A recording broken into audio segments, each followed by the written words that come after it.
Heroine Pratyusha case మనందరికీ తెలుసు. ఈరోజు సుప్రీంకోర్టు తీర్పు కూడా ఇచ్చింది. అలాగే ప్రత్యూష కేసుకు సంబంధించి 2002 ఫిబ్రవరి 23లో జరిగింది. అక్కడి నుండి మొదలు పెడితే తుది తీర్పు అనేది 24 ఏళ్ళు పట్టింది. ఎందుకు ఇంత లేటు మన దేశంలో? ఎందుకు తీర్పులు లేటుగా వస్తే అక్కడి బాధితులు కూడా పోయినటువంటి సందర్భమే కనిపిస్తుంది.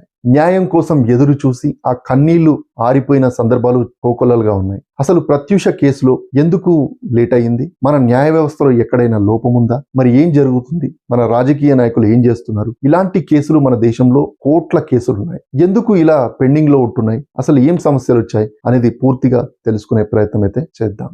2002 ఫిబ్రవరి 23 తెలుగు చలనచిత్ర పరిశ్రమలో ఒక మెరుపు మెరిసి అంతలోనే మాయమైపోయింది. ఆమె ప్రత్యూష. ఒక మధ్యతరగతి కుటుంబం నుంచి వచ్చి హీరోయిన్ గా ఎదుగుతున్న తరుణంలో అనుమానాస్పద స్థితిలో మరణించింది. కానీ ఆమె మరణం కంటే ఘోరమైన విషయం ఏమిటో తెలుసా? ఆమెకు న్యాయం జరగడానికి పట్టిన సమయం అక్షరాల 22 నుండి 24 ఏళ్లు. ఒక మనిషి పుట్టి పెరిగి గ్రాడ్యుయేషన్ పూర్తి చేసి ఉద్యోగంలో చేరేంత సమయం ఒక తీర్పు రావడానికి పట్టిందంటే మన న్యాయ వ్యవస్థ ఎటు వెళ్తోంది? ఈ రోజు మనం కేవలం ప్రత్యూష గురించి మాత్రమే కాదు, మన దేశంలో వేలాది మంది ఎదురు చూస్తున్న ఆలస్యమైన న్యాయం గురించి మాట్లాడుకుందాం. ప్రత్యూష కేసును గమనిస్తే అందులో ఎన్నో మలుపులు. తొలుత అది ఆత్మహత్య అన్నారు, తర్వాత హత్య అని ఆరోపణలు వచ్చాయి. రాజకీయ ఒత్తిళ్లు, సాక్ష్యాల తారుమారు, ఫోరెన్సిక్ రిపోర్టులో జాప్యం, ఇలా ప్రతి అడుగులోనూ అడ్డంకులే.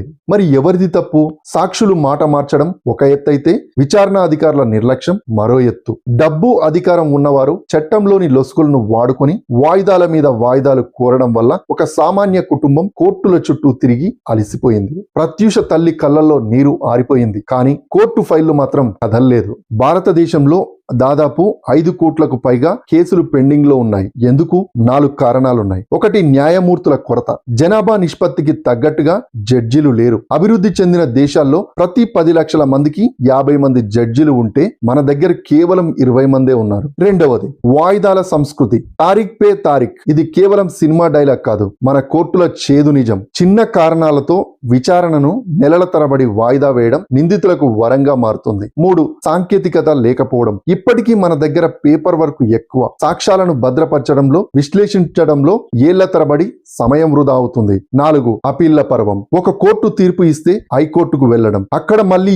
ఏళ్లు గడవడం. ఈ లోపు సాక్షులు చనిపోతారు లేదా మర్చిపోతారు. అమెరికా లేదా యూరప్ దేశాల్లో పీడీ ట్రయల్ అనేది ప్రాథమిక హక్కు. అక్కడ కొన్ని వారాల్లోనే శిక్షలు పడతాయి. మరి మన దగ్గర ఎందుకు సాధ్యం కాదు? మనం చేయాల్సింది ఒక్కటే, ఫాస్ట్ ట్రాక్ కోర్టులు. ప్రతి జిల్లాలో మహిళలు, పిల్లలపై జరిగే నేరాల కోసం ప్రత్యేక కోర్టులు ఉండాలి. లిమిటెడ్ అడ్జర్న్మెంట్స్. ఒక కేసులో గరిష్టంగా ఇన్ని వాయిదాలే ఇవ్వాలని కఠిన నిబంధన రావాలి. సాక్షుల రక్షణ. సాక్షులు భయపడకుండా నిజం చెప్పేలా విట్నెస్ ప్రొటెక్షన్ స్కీమ్ బలంగా ఉండాలి. న్యాయం ఆలస్యమైతే అది అన్యాయంతో సమానం. ప్రత్యూష తల్లి తన కూతురికి న్యాయం జరుగుతుందని 25 ఏళ్లు ఎదురు చూసింది. ఇలాంటి తల్లులు మన దేశంలో ఎందరో. న్యాయం కోసం పోరాడి పోరాడి ప్రాణాలు వదిలేసిన బాధితులు ఎందరో. ప్రభుత్వాలు మారవచ్చు, చట్టాలు రావచ్చు, కానీ సామాన్యుడికి న్యాయస్థానం మీద నమ్మకం పోకూడదు. అంటే తీర్పులు వేగంగా రావాలి. నేరస్తుడికి శిక్ష పడటం ఎంత ముఖ్యమో అది బాధితుడి కళ్ళ ముందే జరగడం అంతకంటే ముఖ్యం. జై హింద్.